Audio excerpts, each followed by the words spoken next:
എല്ലാ പ്രിയപ്പെട്ടവർക്കും എൻ്റെ നമസ്കാരം. മാർച്ചിൽ കുട്ടികളുടെ പരീക്ഷയുടെ തിരക്ക്, അതിനുശേഷം അതിൻ്റെ പിന്നാലെയുള്ള തിരക്ക്. എന്തായാലും കഴിഞ്ഞ ദിവസത്തോടെ എല്ലാം ഒന്ന് കഴിഞ്ഞു കിട്ടി. എന്നാലൊരു കഥയായാലോ?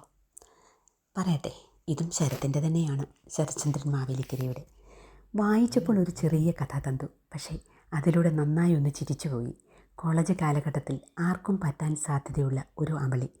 ശരത്ത് അത് നന്നായി വരികളിലൂടെ വരച്ചു കാട്ടിയിരിക്കുന്നു. ഒരു കൊച്ചു കഥയാണ്. കഥയുടെ പേര് സുധിയുടെ ചതി അഥവാ ബാബുവിന് പറ്റിയ അമളി. 2000 മുൻപുള്ള കോളേജ് കാലഘട്ടം. പ്രകൃതി രമണീയമായ ക്യാമ്പസ്. തൊട്ടടുത്തായാണ് പ്രശസ്തമായ ക്രിസ്ത്യൻ പള്ളിയും പാരിഷ് ഹാളും സ്ഥിതി ചെയ്യുന്നത്.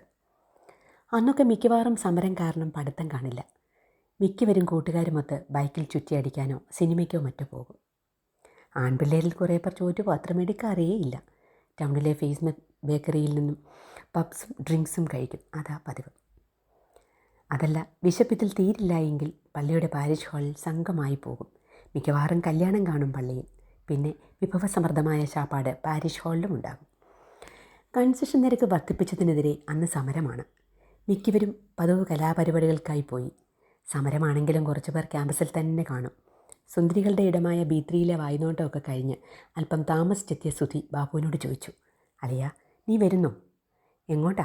സിനിമയ്ക്കാണെങ്കിൽ ഞാനില്ല, കയ്യിൽ കാശില്ല, ബാബു മറുപടി പറഞ്ഞു. എടാ, കാശൊന്നും വേണ്ട, നീ കൂടെ വന്നാൽ മതി, ഉഗ്ര ചാപ്പാടടിക്കാം, സുധി തുടർന്നു. ബാബു, അതിന് നിൻ്റെ കയ്യിൽ കാശുണ്ടോ? പിന്നെങ്ങനെയാ? സുധി, അതൊന്നും നീ ഇപ്പോൾ അറിയണ്ട, കൂടെ വന്നാൽ മതി, പിന്നെ മണ്ടത്തരമൊന്നും കാണിക്കാതിരുന്നാലും മതി, നേരത്തെ പറഞ്ഞേക്കാം. സുധിയുടെ പറച്ചിലിൽ എന്തോ ഒരു പന്തികേടുണ്ട്. എങ്കിലും ബാബു കൂടെ പോയി. പള്ളിക്ക് മുമ്പിൽ കൂടി കുരിശു വരച്ചു. കർത്താവേ, കാത്തോളിനെ ഞങ്ങളെ എന്ന് പറഞ്ഞ് സുധി മുമ്പിൽ നടന്നു, കൂടെ ബാബുവും. പള്ളി പിന്നിട്ടപ്പോഴേ ബാബുവിന് സംഗതി പിടികിട്ടി. പാരിഷ് ഹാൾ ലക്ഷ്യമാക്കിയാണ് ഈ യാത്ര. ഒരു ചങ്കിടിപ്പുണ്ടോ? ബാബുവിൻ്റെ സംശയത്തിനിടയിൽ സുധി തിരിഞ്ഞു നോക്കി. പിന്നെ നീ വെപ്രാളമൊന്നും കാണിച്ച് കുളവാക്കരുത്. കൂടെ എന്നോട് സംസാരിച്ചങ്ങ് നിന്നോണ്ടാ മതി, കേട്ടല്ലോ, ഒരു താക്കീത് പോലെ പറഞ്ഞു നിർത്തി. ബാബു, എടാ വേണ്ടാടാ, ഞാൻ ആദ്യമായിട്ടാണ് ക്രിസ്ത്യൻ കല്യാണത്തിനൊക്കെ പോകുന്നത്, വിളിക്കാതെ ചെല്ലുന്ന മോശമല്ലേ? സുധി, എടാ, നീ ആദ്യമായിട്ടായതുകൊണ്ടാണ് ഇതൊക്കെ, അതൊക്കെ അങ്ങ് ശരിയായിക്കോളും. ഇതൊക്കെ ഒരു രസമായിട്ട് അങ്ങ് എടുത്താൽ മതി. ശരിയടാ എന്ന് സമ്മതിച്ച മട്ടിൽ പറഞ്ഞുവെങ്കിലും ബാബുവിൻ്റെ ഉള്ളിൽ ഒരു പെരുമ്പറ കൊട്ടുകയായിരുന്നു. സുധി മുന്നിൽ നടക്കുന്നു, പിറകെ ബാബുവും. അകതാരിൽ നിന്ന് മനസാക്ഷി ചോദിക്കുന്നു, മോനെ, ഇത് വേണോടാ? നാണക്കേടല്ലേടാ, പരിചയമുള്ളവരാരെങ്കിലും കണ്ടാലോ? വിളിക്കാത്ത കല്യാണത്തിന് മോശം, ലജ്ജാവഹം. തിരിഞ്ഞു നോക്കി സുധി. എന്താ വാടാ നീ ഓരോന്ന് ആലോചിച്ച് കൂട്ടുന്നത്?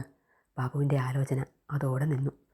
ശേഷം പാരിഷ് ഹാൾ നിറയെ ആൾക്കാർ അവിടെ എവിടെയായി കൂടി നിൽപ്പുണ്ട്. ബാബു ചുറ്റും കണ്ണോടിച്ചു. ഭാഗ്യം, പരിചയക്കാരാരുമില്ല, രക്ഷപ്പെട്ടെന്നാണ് തോന്നുന്നത്. ഏത് ചടങ്ങ് കഴിഞ്ഞാലും മലയാളികൾക്ക് ആഹാരം കിട്ടുന്നിടത്തേക്ക് ഇടിച്ചു കയറുകയാണല്ലോ ശീലം. എല്ലാവരും ഒരു അംഗത്തിനുള്ള തയ്യാറെടുപ്പായി നിൽക്കുകയാണ്. അവിടേക്ക് ഇരുവരും കൂടെ കൂടി. തെള്ളി ശക്തമാകുന്നുണ്ട്. പെട്ടെന്ന് പാരിഷ് ഹാളിൻ്റെ കതവ് തുറന്നു. പിറകിൽ നിന്നുള്ള ശക്തമായ തെള്ളലിൽ മുൻഭാഗത്ത് നിന്നവർ മുതൽ പിറകിലേക്കുള്ളവർ വരെ പല ഭാഗങ്ങളായി പിരിഞ്ഞു. തനിക്ക് പറ്റിയ ഇരിപ്പിടം എളുപ്പം തേടി ഓരോരുത്തരും വൈഭവം കാട്ടി. ആ തെള്ളിനിടയിൽ സുധിയും ബാബുവും കഷ്ടകാലത്തിന് രണ്ടിടത്തായി പോയി. ഹാളിൽ അവസാനമായാണ് ഇരിപ്പിടം കിട്ടിയത്. ബാബുവിന് തൂണിൻ്റെ മറവിലിട്ടിരിക്കുന്നിടത്താണ് സീറ്റ് കിട്ടിയത്.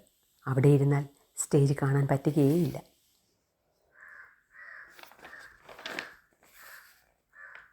ഒരു അപ്പച്ചൻ്റെ അരികിലായിട്ടാണ് ഇരുന്നത്. പള്ളിയിലച്ചൻ മൈക്കിൽ കൂടെ പ്രാർത്ഥന തുടങ്ങിയിട്ടുണ്ട്. ഇതൊന്നും ബാബു ശ്രദ്ധിക്കുന്നേയില്ല. ഉൾഭയം അവനെ വല്ലാതെ കീഴ്പ്പെടുത്തി കഴിഞ്ഞിരിക്കുന്നു. ബാബു ടെൻഷനോടെയാണ് അവിടെ ഇരിക്കുന്നത്. ചേട്ടാ, അവനെയും കാണുന്നില്ല, ദൈവമേ കാത്തോളിനെ. ചുറ്റുവട്ടം മാറുന്നവൻ ആത്മാർത്ഥമായി മൗനത്തിൽ കണ്ണുകളടച്ച് പ്രാർത്ഥിച്ചു.